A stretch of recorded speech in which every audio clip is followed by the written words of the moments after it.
Right now, city county councils will consider establishing a special taxing district, and it's for this new Indy 11 complex that should be coming near downtown. But first, historians want to do a thorough underground exam because this site, underground, was one of Indianapolis's first cemeteries. Earlier today, Fox 59's Russ McQuaid was along the banks of the White River to show why else this excavation could be paused.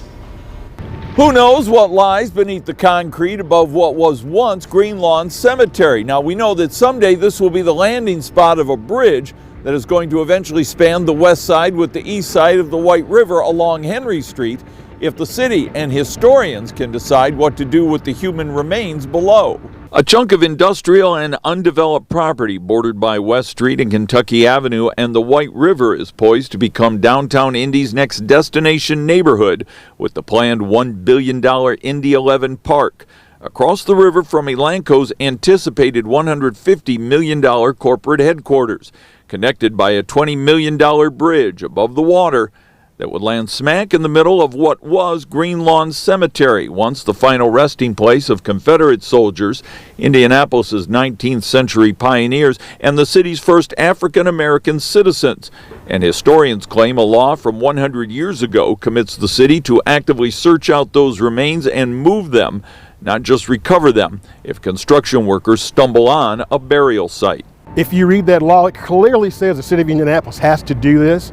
The question becomes, is that law still on the books? And we're not sure if it is or is not.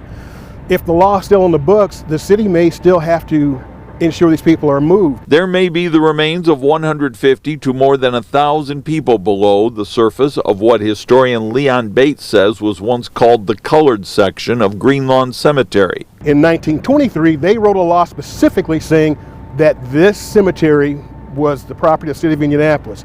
If the city of Indianapolis wanted to use it for anything other than a cemetery, the city had to remove or cause the removal of all interments in that 4-acre section. We've taken a number of proactive steps as it relates to just the due diligence of the site and the historical precedents that we know about and the history of the site itself. So for example, we're using different types of equipment.